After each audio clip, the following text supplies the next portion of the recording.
Bueno, primero que nada, buenas tardes con todos los participantes en la sesión de hoy día.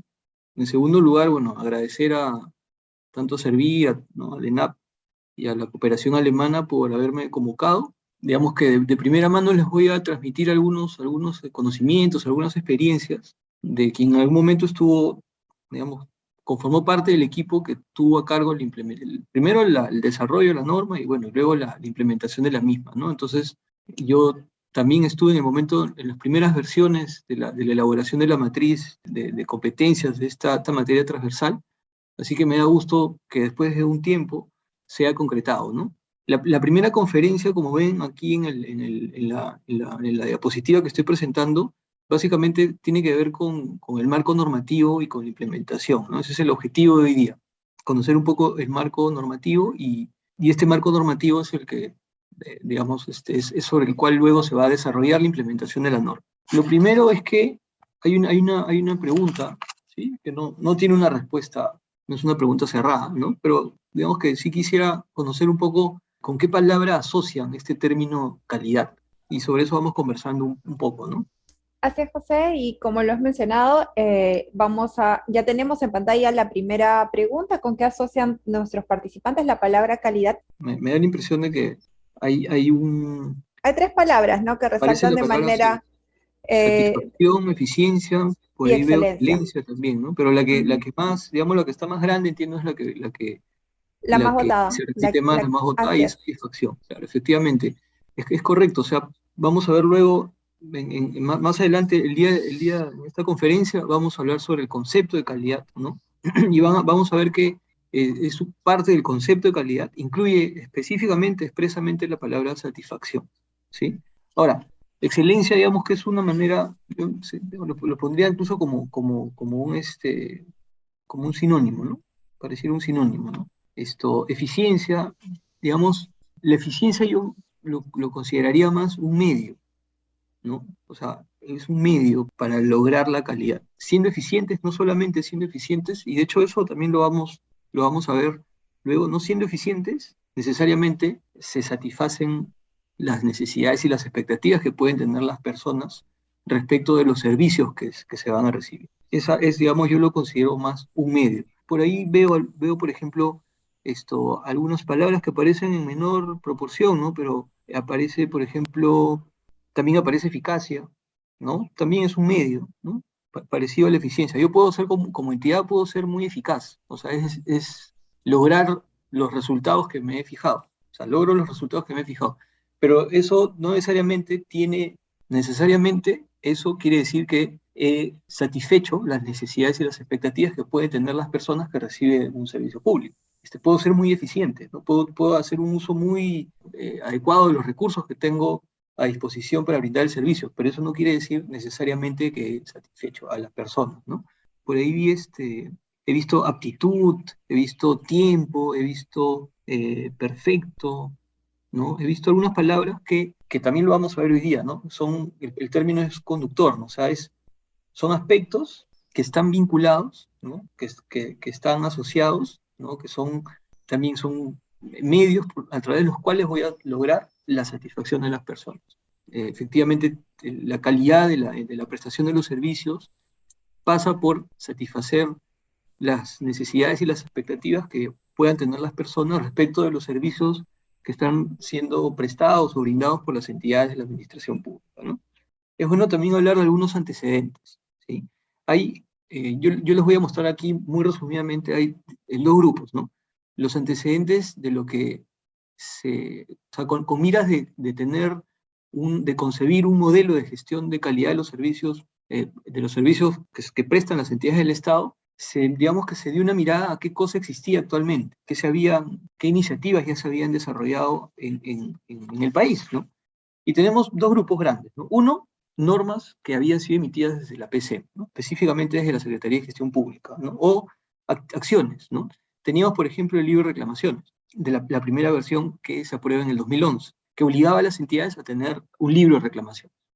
Por otro lado, tenemos los documentos orientadores en materia de gestión por procesos, ¿no? Que son esta metodología y estos lineamientos para implementar la gestión por procesos. Luego tenemos un manual para mejorar la atención a la ciudadanía en las entidades de la administración pública, dos versiones, la versión vigente es del 2015, y entre el 2017 y 2018, si bien no hay detrás una metodología, pero desde la Secretaría de Gestión Pública se impulsaron la implementación de unos planes para mejorar la calidad de servicios a la ciudadanía. Algunos comentarios así muy chiquitos de cada uno es que, por ejemplo, el libro de reclamaciones obligaba a las entidades a tener un libro de reclamaciones, pero la norma, el decreto supremo, no decía para qué se utilizaban los datos que se obtenían de los reclamos. Se hacía, o sea, no se tomaban decisiones de mejora de los procesos, ¿sí? Sobre la base o de los servicios, sobre la base por ejemplo, de los reclamos más recurrentes, ¿no? O sea, el 2020 se aprueba un decreto supremo en el que, digamos, en este decreto supremo se establece un proceso para la atención de reclamos, se establece actividades que tienen que ver con el seguimiento y monitoreo de la gestión de reclamos, con el uso de la información de los reclamos, finalmente para mejorar los servicios, porque si es que alguien reclama, no es por malo, ¿no? Es porque sintió que no se le brindó un adecuado servicio, ¿no? No satisfizo sus necesidades o sus expectativas. Lo que tiene que ver con procesos, una crítica así constructiva, es que eran unos documentos muy complejos. Los documentos tenían muchos términos muy técnicos, ¿no? Entonces era difícil llevar a la práctica lo que pedían estos documentos, ¿no? El manual para mejorar la atención a la ciudadanía, digamos que es el documento más cercano a la norma vigente sobre calidad, ¿no? Pero en las entidades se percibió como que era una norma que cuyo foco eran las oficinas de atención a los ciudadanos, ¿no? Entonces, los servicios, no todos los servicios se dan solamente a través de un centro de atención a las personas, ¿no? Por ejemplo, el servicio de educación. Ahí no hay un centro de atención, eso se da en una escuela. Hay una cadena más larga de roles, ¿no?, que intervienen, pero no hay un centro de servicio ahí, no hay un centro de atención a las personas. Y los planes de mejora, digamos que ahí la crítica era que detrás no había una metodología, digamos, y se les dejaba mucha libertad a las entidades para seleccionar qué servicio querían mejorar. Entonces las entidades normalmente seleccionaban algo que ya estaba en proceso de mejora. Y luego también otro antecedente es que en las entidades tenían, digamos, de manera voluntaria, ¿no? Muchas entidades habían implementado sistemas de gestión de la calidad, modelos de excelencia, tanto nacionales como internacionales, ¿no?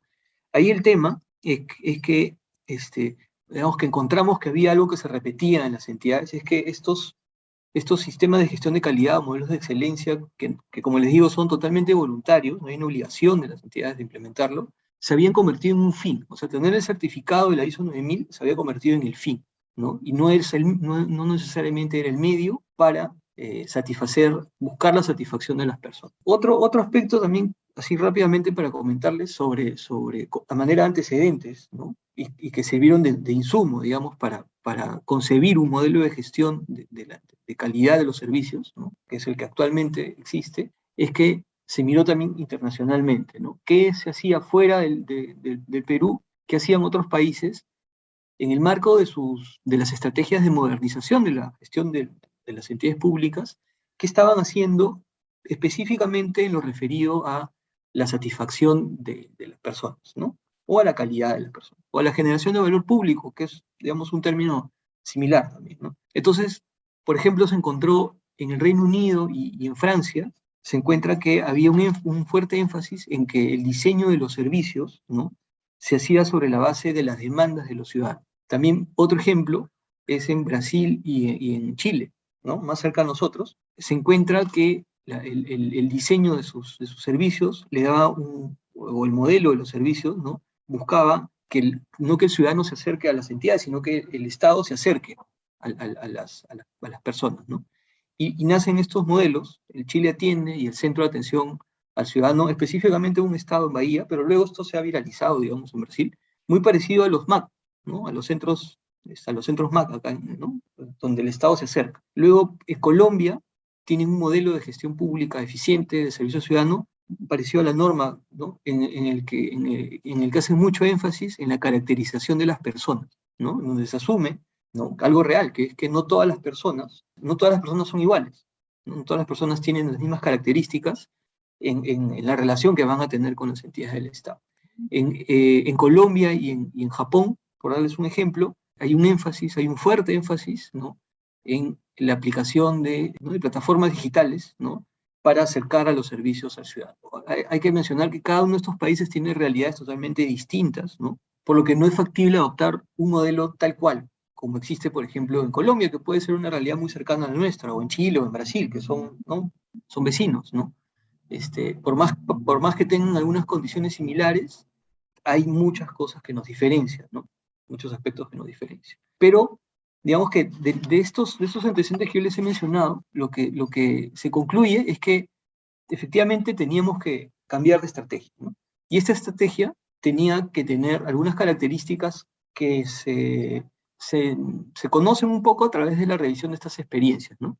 Lo primero, ¿no?, una primera característica súper importante de esta nueva estrategia es el enfoque centrado en el ciudadano. Tal vez la principal característica de esta nueva estrategia, ¿no? Esto quiere decir que se tiene que hacer el mayor esfuerzo en comprender cuál es la demanda que tienen las personas, ¿no?, cuáles son las necesidades y las expectativas que tienen las personas respecto a los servicios que van a recibir de las entidades del Estado, ¿no?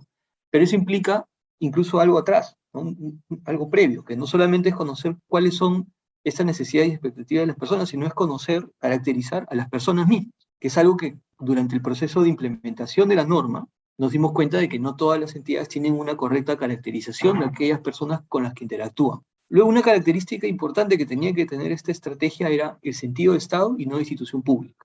Esto no podía ser un emprendimiento, una buena práctica, una buena intención de una entidad, tiene que ser una política de Estado.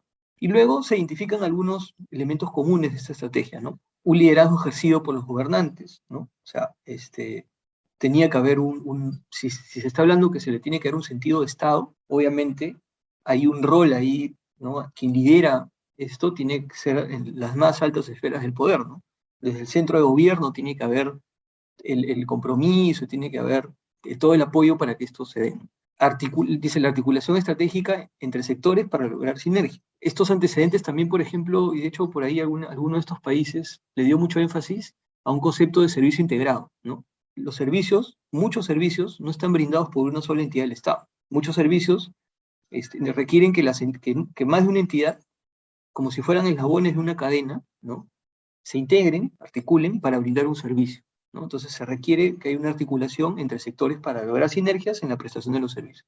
Y finalmente, el uso de la innovación continua y las tecnologías de la información como herramientas para que se incremente el valor público. Un resumen de todo, ¿no?, en final, digamos, de esta nueva estrategia ya pensada en la norma, específicamente en la norma de calidad, es que se requiere pasar de un enfoque funcional, ¿no? Se requiere pasar de un enfoque funcional a la determinación de valor público. ¿Esto qué quiere decir? Que se requiere pasar de un enfoque en el cual se asume, digamos, ¿no?, que los técnicos, los especialistas, los profesionales, los servidores, los trabajadores de las entidades son los expertos en los servicios, ¿no? Conocen a detalle los servicios y los diseñan sobre la base de ese conocimiento en gabinete, sin tomar en consideración algún tipo de relación con las personas que son las que van a recibir esos servicios. A eso se refiere esto de romper el enfoque funcional, ¿no? Se refiere a que no se va a lograr la satisfacción en tanto se sigan diseñando servicios perfectos, pueden estar diseñados metodológicamente perfectos, alineados a todas las políticas y los planes que puedan haber, pero si no se ha incorporado en ese desarrollo, digamos, en ese diseño del servicio, si no se ha incorporado lo que las personas requieren de estos servicios, no se van a obtener resultados distintos, ¿no? Dice pasar de enfoques funcionales a la determinación de valor público. Este término de valor público es algo que en todo el marco de normas, sobre todo de la última gestión de la Secretaría de Gestión Pública, se ha tomado cada vez más en cuenta, inclusive hay algún documento por ahí que desarrolla el concepto de valor público, ¿no? Pero que en realidad se podría decir que es un sinónimo de brindar servicios de calidad, ¿no? Lo que estoy comentando aplica, ¿no? O sea, el salirse del gabinete, ¿no?, de las entidades del Estado, ¿no?, y desarrollar servicios incorporando lo que requieren las personas, va a generar finalmente valor público. Entonces, tomando en cuenta todos estos antecedentes que les he mencionado, es que en el año 2019 se aprueba la norma técnica para la gestión de la calidad de servicios en el sector público. A los meses hay una actualización, y este año, en 2021, se ha hecho una actualización de la norma, ¿no? Entonces, la norma vigente es de este año, pero hay que tomar en cuenta que la primera versión, digamos que tampoco es que han habido cambios así sustanciales, ¿no? Es del 2019, ¿no? Es un documento que se aprueba en el 2019 y el proceso de implementación empieza en el 2019. Ahora, hay un marco normativo sobre el cual, digamos, la norma se encuentra, despliega, ¿no? Y marco normativo que en varios de estos casos, es marcos normativos que también han utilizado como insumo para su desarrollo, para su realización, estos insumos previos que les he comentado, estos antecedentes, ¿no? Está, así para enumerarlos rápidamente, la Ley Marco de Modernización, la Ley Orgánica del Poder Ejecutivo, el Reglamento del Sistema Administrativo de Modernización, la Política Nacional de Modernización y un decreto legislativo que aprueba las medidas para el fortalecimiento e implementación de servicios integrados y servicios de espacios compartidos. Sobre la Ley Orgánica del Poder Ejecutivo, importante, norma que no se ha modificado, esta ley no se ha modificado, pero es importante porque la Ley Orgánica del Poder Ejecutivo crea los sistemas administrativos, taxativamente crea 11 sistemas administrativos según artículo, uno de ellos es el Sistema Administrativo de Modernización. Haciendo precisión sobre alguna de estas normas, ¿no? Es muy importante, ¿sí? Yo siempre digo, yo dicto clases también a personas que trabajan en el Estado, yo siempre les digo, ¿no? Aquellos que trabajan en una oficina que tiene a cargo todo el tema de modernización, todas son de obligatorio, digamos, de lectura obligatoria, ¿no? Pero de lectura obligatoria y de una comprensión así bien fina es el Reglamento del Sistema Administrativo de Modernización, una norma bien reciente, ¿no? Que regula justamente el sistema administrativo creado en la LOPE. Después de 11 años se aprueba un reglamento de un sistema administrativo que no tenía un reglamento, ¿no? Que buena parte del reglamento, digamos, o buena parte de lo regulatorio respecto al sistema administrativo era cubierto por la política, pero que la política es un documento que también ya tiene un desfase, está en proceso de actualización, ¿no? Pero es importante que les mencione cómo estos antecedentes dan claridad respecto a la importancia de buscar, ¿no? de que el sistema administrativo de modernización tiene como fin la calidad de la prestación de los servicios, ¿no? Es tan importante que estos antecedentes sirven incluso para modificar la ley marco de modernización. Y se incluye un artículo, ¿no? Se incluye un artículo nuevo que dice, ¿no? que el sistema administrativo de modernización tiene por finalidad velar por la calidad de la prestación de los bienes y servicios, ¿no? Menciona una serie de medios para lograr eso, ¿no? No voy a entrar en detalle, pero estos medios están desarrollados justamente en el reglamento del sistema administrativo, en el Decreto Supremo 123/2018, pero lo que buscan estos medios es obtener resultados, ¿no? Y estos resultados pasan por generar valor público, por resolver los problemas públicos, por satisfacer las necesidades y expectativas de las personas. Estoy diciendo términos que equivalen unos entre ellos, ¿no? Y finalmente, un antecedente bien importante, ¿no? Que ya es posterior a la publicación de la norma, es la aprobación reciente de la Política General de Gobierno a través del Decreto Supremo 164/2021, ¿no? de este año. Hay un eje, son 10 ejes, hay 10 ejes, no los voy a enumerar todos, pero hay un eje en particular que es el eje 5 que dice descentralización, fortalecimiento institucional y el servicio civil. Dentro de este eje hay un lineamiento que es el 5.3 que habla de fortalecer los sistemas administrativos, sistemas de la administración pública y del servicio civil, ¿no? Cuando se habla de los sistemas de la administración pública se está hablando, ¿no? de alguna manera de los sistemas administrativos, entre ellos el de modernización. Implícitamente la calidad, o sea, uno cuando lee los ejes, todos tienen que ver con mejorar la relación que existe entre el Estado, ¿no? entre la entidades de la administración pública y las personas, ¿no? en siempre buscar cerrar brechas, resolver problemas públicos, brindar servicios, ¿no? que se cubran lo que las personas requieren, ¿no? Entonces, implícitamente así no se menciona la palabra calidad expresamente, ¿no? calidad de los servicios, implícitamente en la política general de gobierno, no solamente ya en este eje y en estos lineamientos, sino en general en la política, es un documento que, dicho de otras maneras, ¿no? ordenado de otra manera, también impulsa, ¿no? es un documento que también está en la línea de lo que se ha emitido en materia de calidad de la prestación de los servicios. Entonces, dicho eso, digamos que los antecedentes me ha tomado un tiempo porque es importante que lo conozcan, vamos a entrar ya al marco conceptual. Lo primero, obviamente, es la calidad, ¿no? Es una medida en que los servicios brindados por el Estado van a responder a las necesidades y las expectativas de las personas. Dicho de otra manera, la manera en la que los servicios que brindan las entidades del Estado van a satisfacer estas necesidades y estas expectativas de las personas, que es la palabra que más se repitió en el Google App, ¿no? Algunos ejemplos de servicios, bueno, luego vamos a ver por ahí algunos ejemplos más, pero el servicio educativo, por ejemplo, ¿no? Es un servicio que no, las personas no lo solicitan, no va a una ventanilla de una entidad a solicitar un servicio educativo, y menos que sea de calidad, es algo que es más de oficio de las entidades, ¿no? Pero también hay servicios en los cuales las personas sí se acercan a solicitar, por ejemplo, un brevete. Este concepto de valor público, ¿no? También les decía que es un concepto que si bien antes no estaba del todo desarrollado, en el marco de normas de la Secretaría de Gestión Pública ya se ha desarrollado, ¿no? Muy chiquito, ¿no? ¿Qué es el valor público? Es un cambio que acontece en las variables sociales, ¿no? En la educación, por ejemplo, ¿no? Si es que se mejoran, si se logra, si se aumentan los logros de aprendizaje, estoy cambiando una variable social, ¿no? Estoy mejorando de alguna manera voy a mejorar como impacto la calidad de vida de las personas, ¿no? Y la norma indica que se crea valor público en dos momentos, o de dos maneras, ¿no? Cuando las intervenciones públicas adoptan la forma de bienes, de servicios o de regulaciones, y estos satisfacen las necesidades y las expectativas de las personas, y eso en su conjunto genera beneficios en la sociedad. Otra forma de generar valor público, cuando se optimiza la gestión interna de las entidades, ¿no? Y eso se optimiza porque me vuelvo más eficiente, porque me vuelvo más productivo en el uso de los recursos que tienen las entidades, y esto de manera directa, de manera, creo yo, más indirecta, esto va a satisfacer las necesidades y las expectativas de las personas, y nuevamente esto genera beneficios, en suma, genera beneficios en la sociedad. Otro concepto importante es el concepto de servicio. El concepto de servicio, ahí lo ven en la diapositiva. Otra forma de decirlo que está en la diapositiva respecto del concepto de servicio es que los servicios se configuran, digamos, en el resultado del desarrollo de los roles y de las funciones que tienen las diferentes entidades del Estado, ¿no? Y este desarrollo de estos roles y de estas funciones lo que va a buscar es satisfacer a las personas, ¿no? O cubrir sus necesidades y sus expectativas, ¿no? O sea, los servicios son, ¿no? Se configuran en el resultado del desarrollo de los roles y de las funciones que tienen las entidades, ¿no? Se ha conceptualizado a nivel muy agregado, esto es a nivel muy agregado, se ha conceptualizado que hay dos tipos de servicios, los que son los denominados prestacionales y los no prestacionales.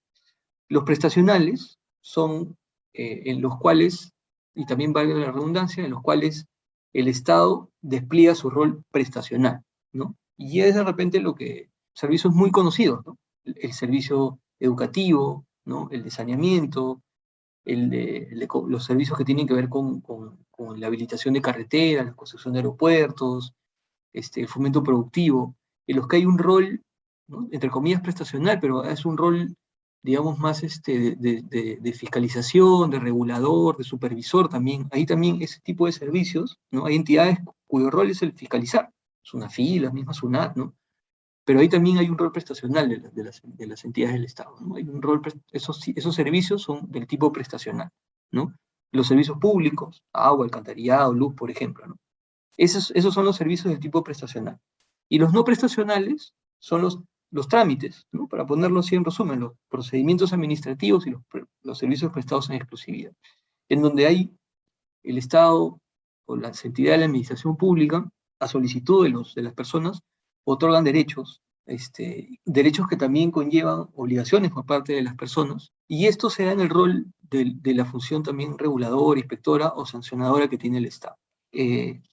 Otro concepto importante es el concepto de persona, ¿no? Dice, son los sujetos de derecho que van a acceder o a quienes se les van a brindar los servicios que brindan las entidades del Estado. Este concepto de persona da pie a explicar algo, ¿no? Que existe una gran variedad de funciones que tienen las entidades del Estado, y esas funciones no solamente son muchas, sino que son complejas. Y eso resulta, a su vez, en una gran variedad de servicios, ¿no? En una diversidad grande de servicios.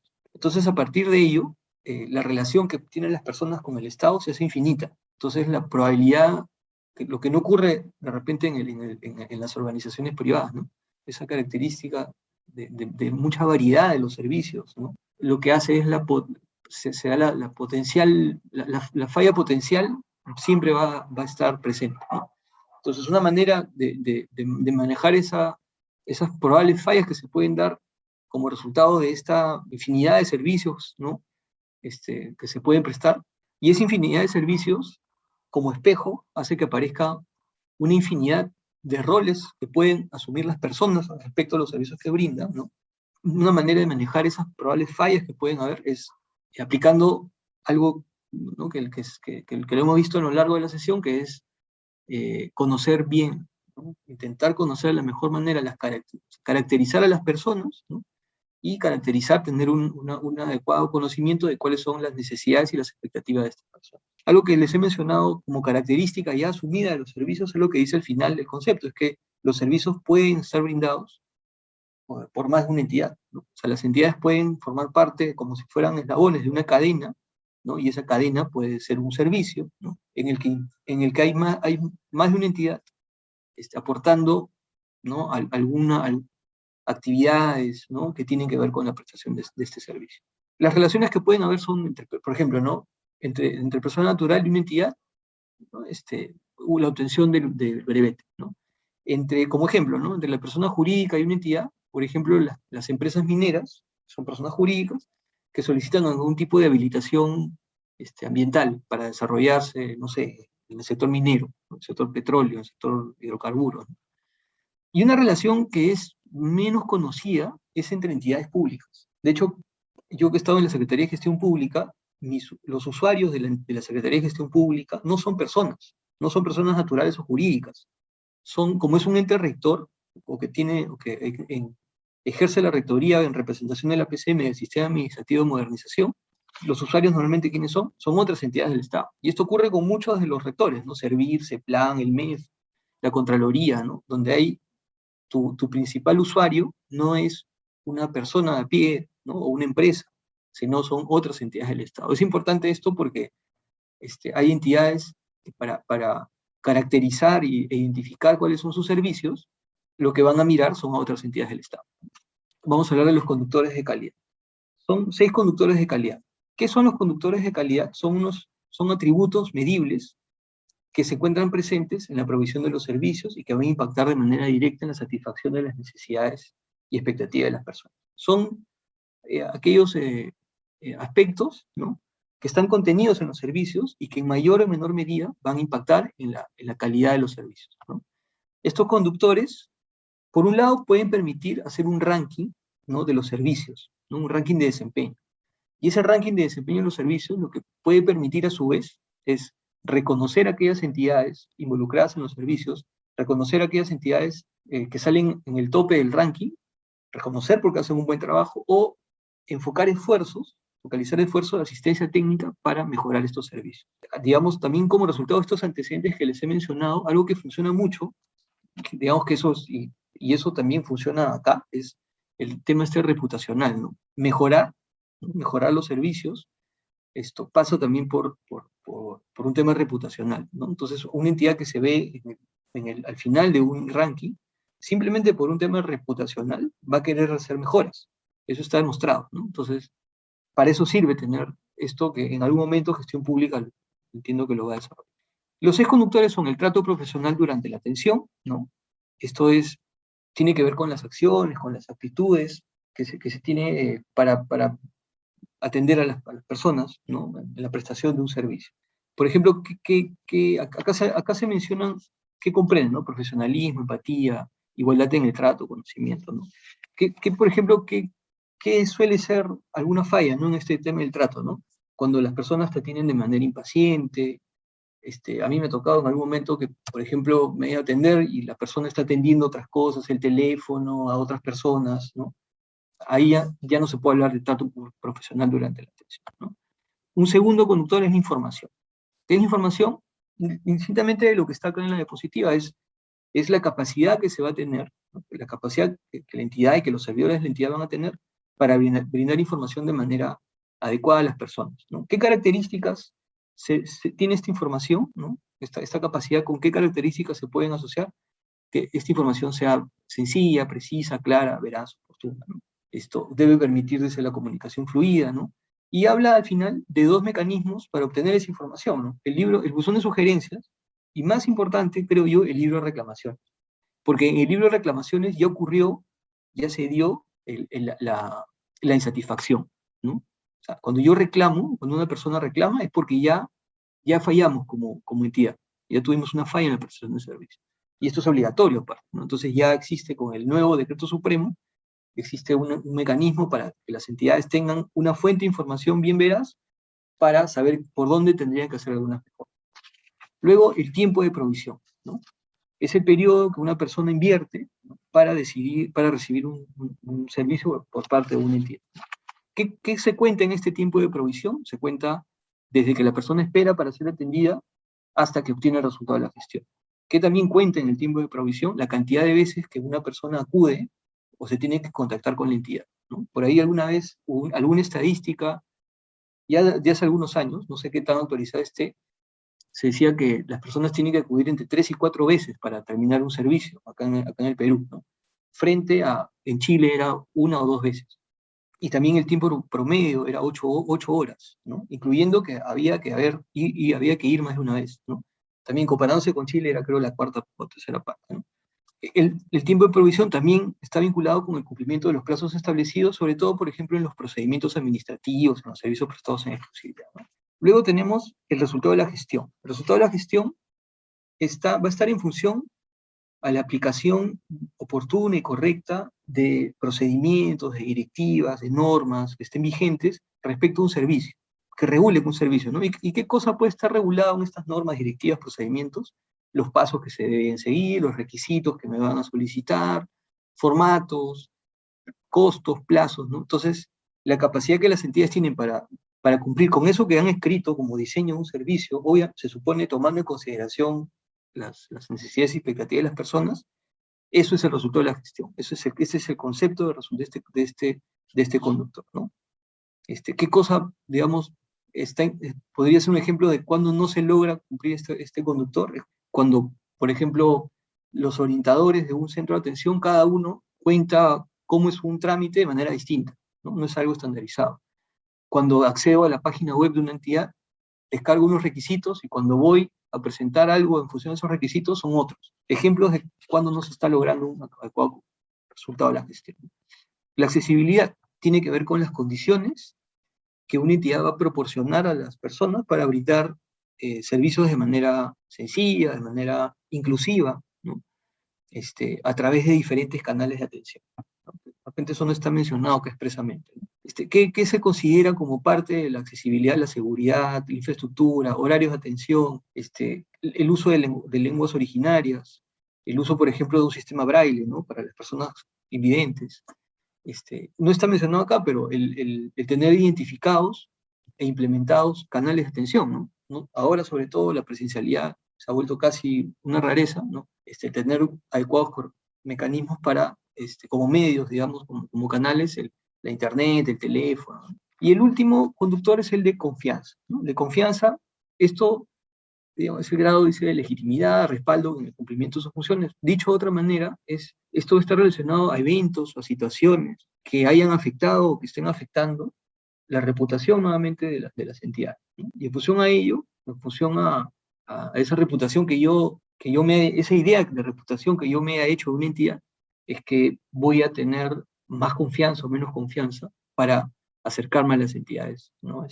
Acercarme a una entidad o recibir un bien o un servicio. Hay un tema de transparencia, de integridad aquí, que se viene trabajando ya desde algunos años, que contribuyen de alguna manera a mejorar este conductor.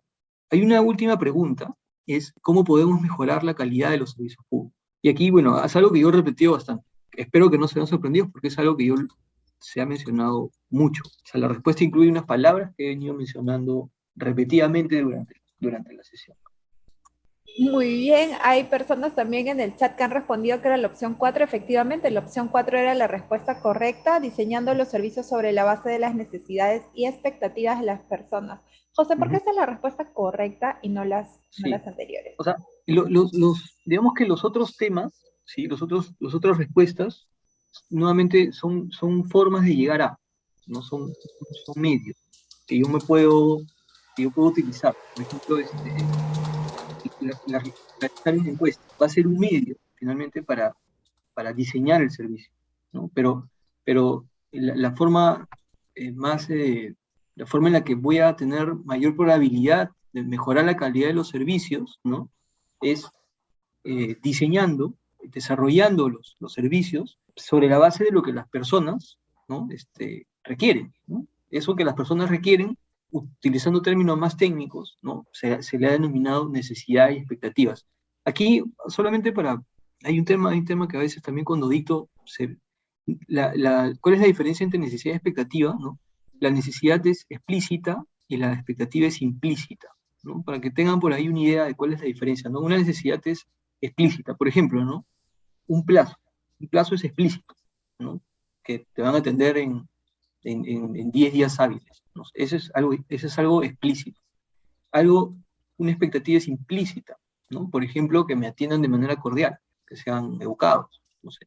Hay una cosa ahí, una frontera a veces media fina, pero haciendo una diferencia es, ¿no? La necesidad es explícita, la expectativa es implícita. Así La es. necesidad es algo, la expectativa es algo más abstracto, ¿no? Mientras que la necesidad es algo más objetivo, ¿no? Pero efectivamente, la respuesta correcta es diseñando los servicios sobre la base de las necesidades y las expectativas de las personas, ¿no? O sea, como resumen de y el espíritu del marco normativo que yo les he hablado, ¿no? Lo que busca es enfatizar mucho eso, el preguntarse, ¿no? Sé quiénes reciben los servicios, los conozco sus características físicas, dónde están, ¿no? El lenguaje que utilizan, conozco sus necesidades y expectativas. Eso es la forma, digamos, menos probable de fallar en la prestación de un servicio, ¿no? La mejor forma de conseguir la calidad de la prestación de los servicios, ¿no? Vamos a comenzar con la ronda de preguntas. La primera dice, ¿cómo monitorear a las entidades públicas para que cumplan con la calidad de los servicios, ¿no? que ofrecen? Voy a referirme a un concepto de monitoreo, ¿no? Porque, o sea, hay diferentes palabras que pueden ser sinónimos, ¿no? Seguimiento, supervisión, ¿no? Pero el monitoreo, para dar respuesta a la pregunta, voy a utilizar un concepto de monitorear. Y el concepto de monitorear, digamos, son actividades de control, ¿no? Que hace una misma entidad, ¿no? Respecto de sus procesos, ¿sí? O de los servicios, ¿no? Entonces, respondiendo a cómo monitorear, ya con esta respuesta un poco lo acoto, ¿no? O sea, ¿cómo monitorear? Primero que tiene que ser alguien que esté relacionado, la entidad misma es la que tiene que desplegar acciones para hacer el monitoreo. Y el seguimiento, control, ¿no? Necesita un insumo bien importante. O sea, ¿cómo yo monitoreo? Y eso siempre utilizo este ejemplo así, ¿cómo yo monitoreo si, por ejemplo, estoy haciendo dieta? Tengo que monitorear cómo monitoreo si he bajado o he subido, ¿no? Es porque tengo un punto de referencia que es el peso inicial, algo que me indica luego si estoy subiendo o estoy bajando. Igual, ¿no? Acá, ¿cómo monitoreo? Tengo que tener indicadores, ¿no? Si no tengo indicadores, va a ser muy difícil que monitore, ¿no? Y hay muchas formas ¿no? de establecer indicadores, hay mucha bibliografía, mucha referencia en el privado y en el público, ¿no? Para establecer indicadores, ¿no? Digamos, el cómo, no estoy respondiendo el cómo operativamente monitoreo, sino qué condiciones debería tener para monitorear. De hecho, tengo que tener un indicador, ¿no? Tengo que tener mecanismos para ir obteniendo información, para calcular, ¿no? Para calcular ese indicador, tiene que haber un tercero independiente que diga si es que estoy cumpliendo o no estoy cumpliendo con ese indicador, porque no sirve que el mismo que ejecuta se mida, ¿no? Eso, digamos, ¿no? Para mí, monitorear es algo que recae en la entidad, ¿no? Luego hay acciones de evaluación, ¿no? Que ya puede ser que sea alguien fuera de la entidad que evalúe, ¿no? Si se está logrando algún objetivo, ¿no?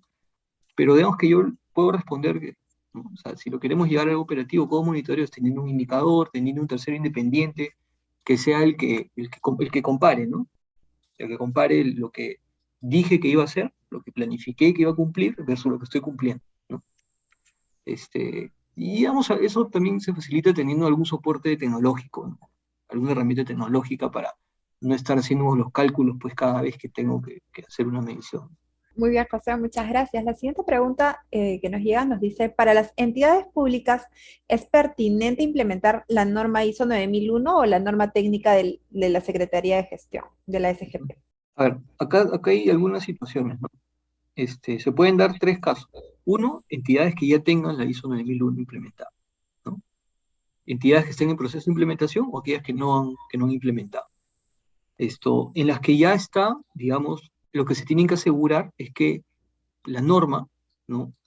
La norma, la ISO 9001, ojo, no es obligatoria, es totalmente voluntaria, ¿sí? Es totalmente voluntaria la implementación de las ISO 9001. Yo les he mencionado como antecedentes que lo que hemos visto en algunas entidades, el obtener el certificado se había convertido en el fin y no un medio para buscar la calidad de los servicios, ¿no? Entonces digamos que yo creo que hay una experiencia ahí que así pasa con 11, ¿no? Con una nota de 11, el qué tan bueno es implementar una ISO 9001 en las entidades. Pero bueno, ya, las entidades que lo tengan, lo que se tienen que asegurar es que esto que yo se los he mencionado mucho ahora, ¿no? Que es que asegurarse que el diseño de los servicios incluya las necesidades y expectativas de las personas y las características de las personas. Si eso, con los sistemas, si eso no se ha logrado hacer con un sistema de gestión de la calidad, pues si ya lo tienen implementado o están en proceso de implementación, se tienen que asegurar de que eso ocurra, ¿no? Ahora viene la pregunta acá. Si es que no he implementado la norma, la 9000, y tengo esta ISO, tengo la norma técnica de calidad, ahí yo ya, ya así, una opinión bien personal de alguien que ha estado en esta situación, ¿no? Yo les diría, uy, implementen la norma de calidad. ¿Por qué? Porque la norma, implementar una ISO 9000, uno que cuesta, ojo, la norma técnica no cuesta, ¿no? Implementar una ISO 9000 cuesta, ¿no? Yo no sé cómo las entidades que han implementado de manera voluntaria las normas han sustentado ese gasto, ¿sí? Pero cuesta. Y no solamente cuesta obtener el certificado, cuesta mantenerlo. Y estos sistemas se mantienen por siempre, ¿no? Y hay recursos que uno tiene que destinar a las auditorías de seguimiento, de recertificación, ¿no? No sé si es que hay alguien acá que trabaje en eso, suena que estoy desalentando a hacerlo, pero ya tenemos una norma ad hoc, está descrita o escrita, desarrollada en términos, se ha hecho todo un esfuerzo para estos conceptos que yo les he presentado, en muchos casos no existen, y parecen muy sencillos, pero nos costó mucho revisar bibliografía, revisar experiencias. ¿Por qué? Porque transformar algo en términos ¿no? En los términos que se utilizan en el Estado, y los términos que se utilizan en el Estado peruano, ¿no? No es algo sencillo, ¿no? No es algo sencillo. Entonces, esta norma está hecha para que le entienda cualquier servidor que trabaja en una entidad del Estado. Uno toma la ISO 9001, cualquiera, yo les doy que la lean una hoja de acá y probablemente la ISO hay muchas cosas que no se entiendan. ¿Cómo se operativiza? ¿No? O sea, la comprensión de lo que dice probablemente sí, pero ¿cómo eso lo lleva a la práctica? Entonces, yo diría, si es que están en esta situación en la que todavía no han implementado una 9000 y por ahí ha aparecido yo les diría que vayan por la norma técnica, ¿no? De calidad, ¿no? Asegura, creo yo, las herramientas, los componentes, los instrumentos aseguran lograr ese objetivo de satisfacer a las personas, ¿no? Lograr la calidad en la prestación de los servicios. Las ISO 9000 se han terminado convirtiendo, de lo que yo he visto, con evidencia evidencia objetiva, se ha terminado convirtiendo en tener el certificado es el fin, ¿no? Ujú. Ese no es el fin. Otra pregunta es, ¿existe un plazo para implementar las herramientas del sistema de gestión de la calidad? A ver, la norma eh, un, tiene un plan de implementación, ¿sí? Tiene un mecanismo de implementación, ¿sí? A ese mecanismo de implementación se le ha denominado tramos de implementación. Se ha dividido en 5 tramos, ¿sí? Se ha dividido en ahora son 4 tramos, ¿no? En la primera versión eran 5 tramos, se ha dividido en 5 tramos, ¿no? Y en cada tramo hay un grupo de entidades, ¿sí? En cada tramo hay un grupo de entidades. Y cada uno de estos tramos responde un plazo, ¿no? Por ejemplo, el tramo 2 me parece, que es el que se ha activado ahora, ¿no? Incluye a todos los gobiernos regionales, a 70 municipalidades, a los organismos constitucionalmente autónomos, incluye a un saldo de organismos públicos, ¿no? Esta es la norma, esta es la norma que aprueba, ¿no? La resolución de Secretaría de Gestión Pública, y ahí están los tramos, ¿no? Ahí, el tramo 1 ya está en proceso de cierre, ¿no? Pero hay 3 tramos más, el tramo 2, el tramo 3 y el tramo 4. En el tramo 2, por ejemplo, es empieza entre abril y mayo de este año, o ha empezado, y acaba en junio de este año, ¿no? El tramo 3 es entre abril y mayo del 2022 y acaba en junio del 2022, ¿no? Perdón, son los inicios de implementación, son los inicios, ¿no? Junio de este año se inició el tramo 2, junio 22 empieza el tramo 3 y en junio del 2023 el tramo 4, ¿no? El fin del tramo 2 es en mayo del próximo año. El fin del tramo 3 es en mayo del 2023 y el fin del tramo 4 es en mayo del 2024. Entonces se han dividido las entidades, ¿no? Son como 600 entidades, me parece, y se han dividido en tramos. El primer tramo, que ya está en proceso de cierre, incluía a los 19 ministerios y a 41 organismos públicos. El saldo de organismos públicos está en el tramo 2.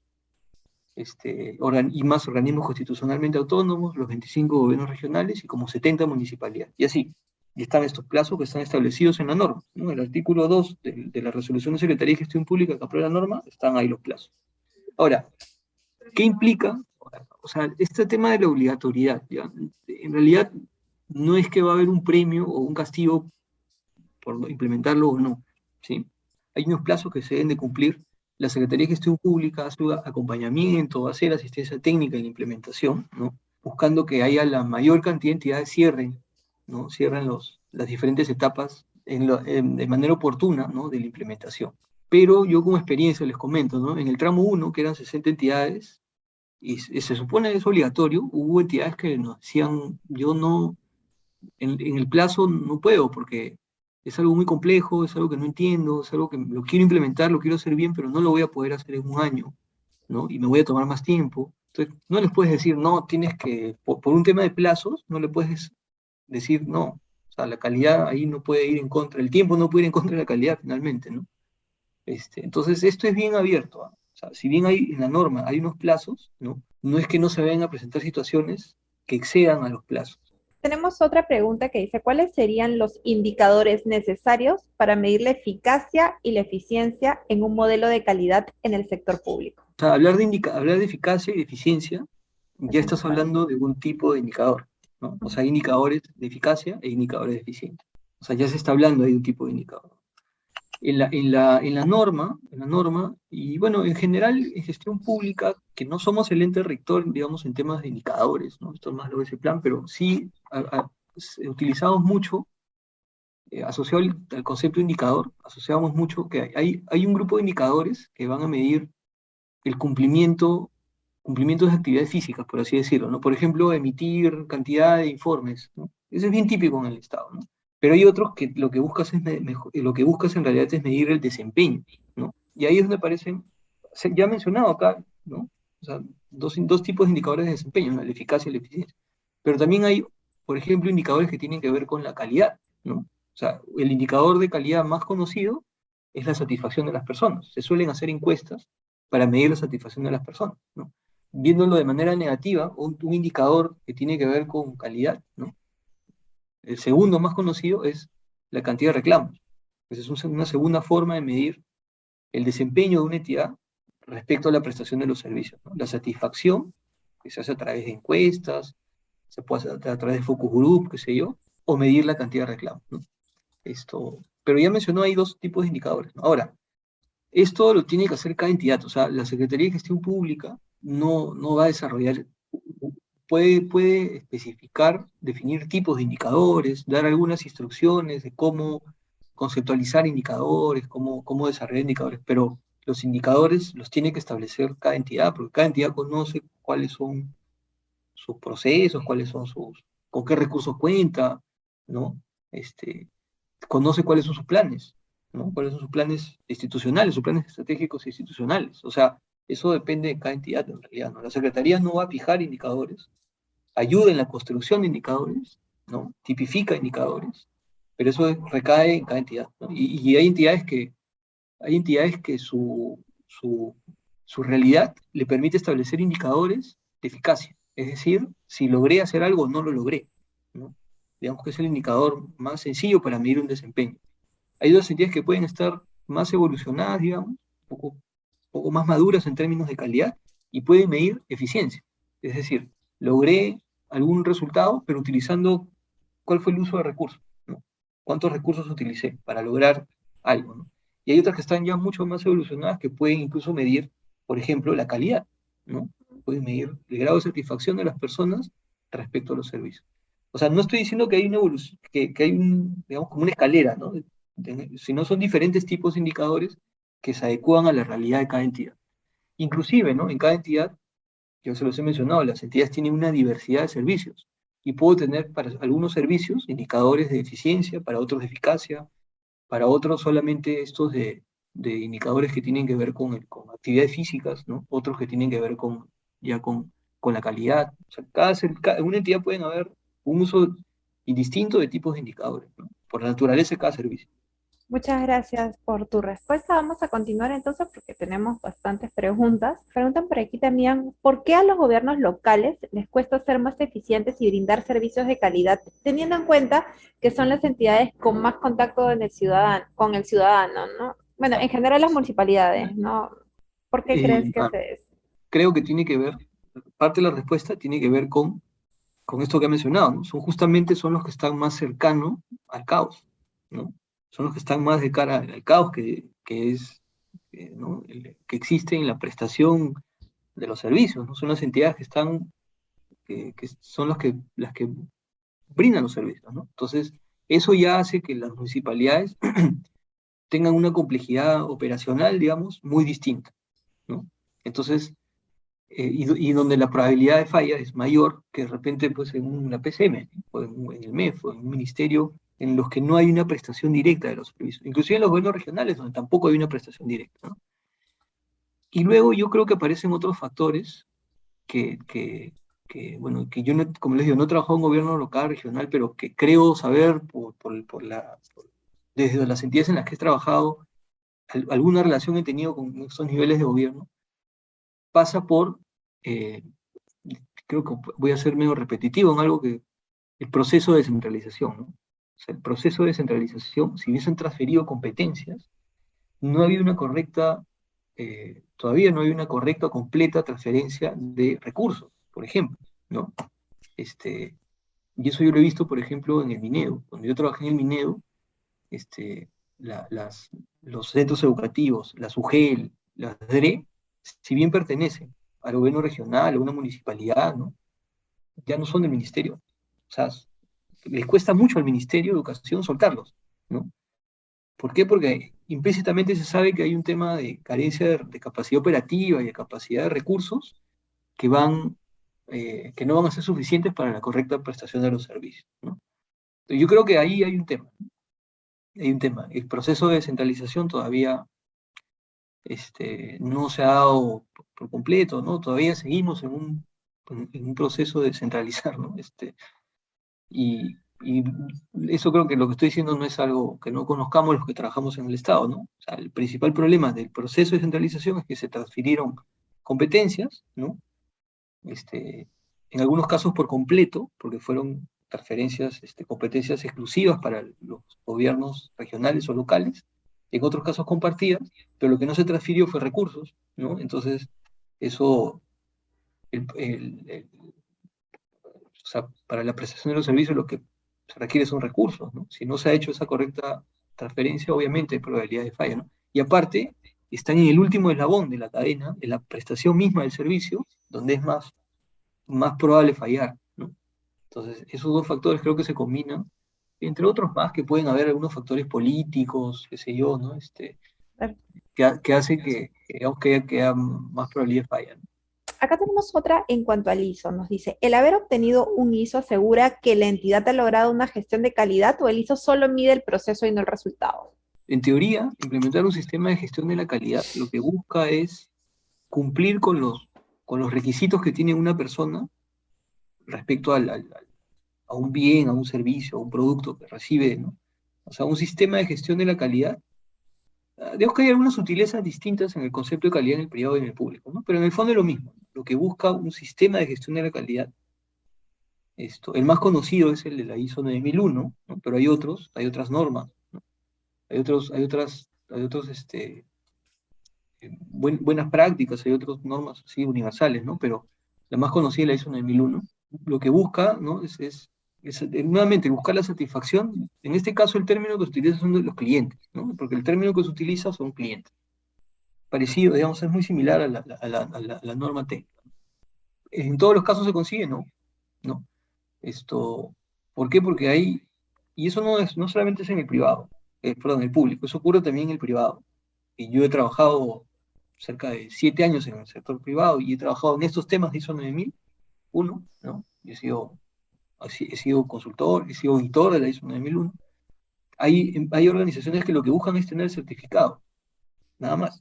O sea, quieren, por un tema comercial, por un tema de reputación, lo que buscan es tener el certificado. Y se olvidan finalmente de la satisfacción de las personas, ¿no? De cumplir con los requerimientos, con los requisitos de sus clientes, ¿no? Tienen un millón de quejas, de reclamos, ¿no? Entonces no asegura, ¿no? Ahora, yo cuando pues, hablándoles de la 9000, y se aplica también en la norma técnica, ¿no? Lo que busca la 9000 es cambiar la cultura de las organizaciones, ¿no? Cuando una organización se enfrenta a implementar una ISO 9001, lo que tiene que saber es que se enfrenta a un cambio de cultura en la organización, se enfrenta a un cambio filosófico de la organización, de cómo funciona la organización ahora, puede terminar funcionando de una manera distinta, ¿no? Este, yo pongo el ejemplo a veces, ¿no? Porque a mí me ha tocado algunas veces dictar ISO 9001, es como que yo soy de una religión, soy católico y me quiero convertir en musulmán. O sea, así digamos, de cambio tan profundo podría ser el implementar una ISO 9001. ¿Por qué? Porque cuando uno lee cuáles son los componentes de una ISO 9001, lo que busca en realidad es un conjunto de buenas prácticas que lo que busca es mucho, o sea, un conjunto de buenas prácticas que se tienen que implementar en las entidades, ¿no? En las organizaciones, que en el caso latinoamericano, para no hablar de Perú, eh, no las tenemos, ¿no? O sea, vio alguna vez algún profesor de la ISO 9001 que vino, pues, decía, esas normas están hechas para japoneses, ¿no? O sea, culturalmente todos, ¿no? Distintamente los trabajadores de una organización, todos, están pensando en la calidad del servicio, ¿no? O sea, esos mandamientos que están dentro de esos principios que están dentro del sistema de gestión de la calidad ya son inherentes a su cultura incluso. Entonces, llevarlo acá a la práctica en realidades latinoamericanas es bien complejo. Es muy complejo porque es un cambio, implementar la ISO 9001, implementar un sistema de gestión de la calidad, no es cumplir requisitos, no es implementar formatitos, hacer procedimientos, no. Así se ha llevado, así es lo que uno conoce, pero es un cambio cultural, ¿no? Es un cambio en la cultura de la organización. Por ejemplo, ¿qué cosa? ¿No? ¿Qué cambios? ¿No? Es tomar decisiones basadas en hechos. Ese es un cambio. Tomar decisiones basadas en hechos. Implementar la gestión por procesos, ¿no? Esos son principios, son como los mandamientos, son principios.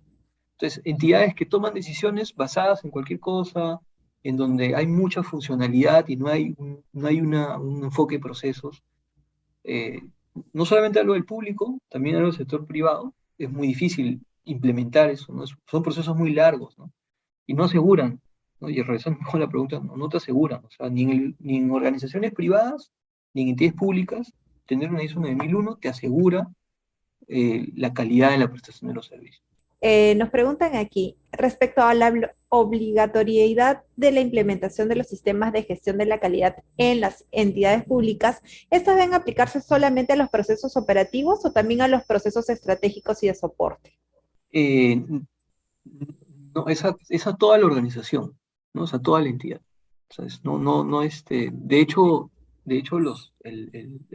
los procesos operativos, misionales, son los que están más cerca con la prestación del servicio, ¿no? Pero es una norma, así como la 9000, es una norma que está pensada en cubrir todos los procesos de las entidades. Los procesos, todo lo que tiene que ver con la determinación de los objetivos de la entidad, ¿no? O sea, con lo estratégico, con cómo aseguro recursos para que los procesos operativos cumplan con los objetivos, ¿no? Y con la provisión de todos los recursos necesarios para que los procesos operativos, ¿no? que tienen que ver con la razón de ser de las entidades se den. Entonces, eh, es este, es, está pensada para toda la entidad. De hecho, vamos a ver los componentes luego y, mm, claro, tiene un énfasis, ¿no?, en los servicios, pero está pensada en toda la entidad, ¿no? De hecho, ahora hemos visto una diapositiva que dice, ¿cuándo se genera valor público?, ¿no? Dice, dos formas de generar valor público. Cuando las intervenciones toman la forma de servicios, bienes y regulaciones, y eso cubren, ¿no? Cubren las necesidades y expectativas, ¿no? Y la otra forma es cuando mejoro la gestión interna, ¿no? Me vuelvo más productivo, más eficiente, y de una manera indirecta también genero valor público, ¿no? Entonces ahí estoy hablando, sobre todo en este segundo, de repente, estoy hablando de estos procesos estratégicos y operativos, ¿no? Acá hay una pregunta bien peculiar, nos dice si contar con una ventanilla especial para el lenguaje de señas es obligatorio. ¿Estaría considerado como calidad del servicio? A ver, no estoy seguro si es obligatorio, sí, pero aquí se les hago una especie de receta, ¿no? Un mantra. ¿Cómo mejoro la calidad de la prestación de bienes y servicios? Este, Conociendo cuáles son esas necesidades y expectativas de las personas. Y eso pasa por conocer a las personas. Entonces, si yo soy una entidad en la que tengo atención a personas y sé que van a venir personas que son invidentes, o sea, se cae madura la respuesta de que obviamente mejoro la calidad de la prestación teniendo algún mecanismo para que estas personas no se sientan excluidas y tengan, ¿no?, algún sistema, formatos desarrollados en braille, los procedimientos en braille, qué sé yo, ¿no? Ahí sí no conozco específicamente, pero, o personas, de repente, o sea, algún mecanismo hay, ¿no? Siempre hay una manera de solucionar eso, ¿no? Pero, ¿de dónde viene eso? O sea, no a todas las entidades les va a aplicar todo igual, ¿no? Las entidades son distintas, ¿no? Pasa por justamente caracterizar a las personas con las cuales yo me voy a relacionar, van a tener una relación de usuario-entidad, y qué cubre sus necesidades y expectativas. O sea, sí, de hecho, no es obligatorio, no sé si sea obligatorio, me parece que no, sea o no es obligatorio. La receta que les estoy diciendo podría hacer que se necesite, ¿no? Así no sea obligatorio, ¿no? Yendo más extremo que no es obligatorio. José, te leo la última pregunta. Nos dice, ¿calidad de servicios también implica una gestión intercultural? ¿Se está aplicando esto en el Estado? Me parece que una de las competencias, de las materias transversales, creo que tiene que ver con interculturalidad, no estoy seguro. Pero sí, o sea, a ver, es muy difícil, ¿no? Hay algunos conceptos, por ejemplo, este tema de interculturalidad, el enfoque territorial, el enfoque género, que son cosas medias nuevas, ¿no? Integridad, ¿no? Este tema de calidad. Este, pero sí, de hecho, o sea, por ahí se ha mencionado, por ejemplo, ¿no?, que hay temas de, este, de brindar los servicios en lenguas originarias, porque nuevamente he pasado por el proceso de caracterizar el servicio, caracterizar a las personas, ¿no? Y eso creo que tiene que ver con un tema de interculturalidad, ¿no? O sea, implementar estas mejoras, ¿no? Porque finalmente es una mejora, ¿no? Sí, de hecho, o sea, nuevamente, igual que la pregunta anterior, no estoy seguro si es algo obligatorio o no. Eso sí, no estoy seguro si es obligatorio o no. Pero indistintamente si es obligatorio, la receta que acá se les da es caracteriza a las personas, caracteriza las necesidades y expectativas de las personas, y puede surgir ahí algo que tiene que ver con aspectos relacionados con temas culturales o interculturales, ¿no? Por ejemplo, que alguna entidad en algunas zonas del país brinde los servicios en el lenguaje originario de estos sitios, ¿no? Como les digo, no estoy seguro, en la norma por lo menos no dice que es obligatorio, o sea, no hay un checklist, en la norma no existe un checklist que diga, tengo que hacer A, B, C, D, implementar el enfoque de género, implementar el enfoque de interculturalidad, tener un libro de reclamaciones en el sistema Braille. No hay un checklist porque depende de la naturaleza del servicio que cada entidad brinde, ¿no? Y de las personas que van a estas entidades. Y eso tiene que caracterizarlo cada entidad, y eso no se hace. Muy bien, José, muchísimas gracias por tu participación, por tu exposición. Te dejo para tus palabras finales para que puedas cerrar, pero antes les pedimos a los participantes, a los que han pasado a esta área, que ya tienen la opción de prender su pantalla de su cámara, por favor lo hagan. Y también, por favor, les pedimos que no compartan nada en pantalla para poder tomar la foto final. José, te dejo para tus palabras de cierre.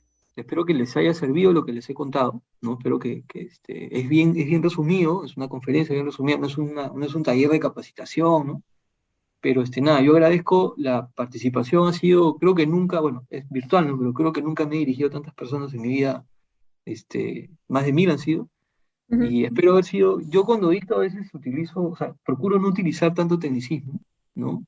Este, espero que haber sido bien claro y que me hayan entendido. Yo les he contado también desde la experiencia que he tenido en la Secretaría de Gestión Pública, en esta primera conferencia, o sea, yo si leo marco normativo a veces en una capacitación algo me asusto porque digo, me van a empezar a hablar al artículo tal y he intentado que eso sea, que no sea tan denso, sino les he intentado contar la racionalidad de por qué hemos tenido estas normas, estos cambios, ¿no? Y ahí, en contarles esto, está el key del asunto de este tema de la calidad, ¿no?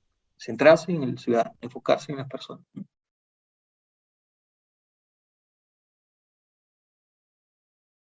Gobierno del Perú. Bicentenario del Perú, 2021.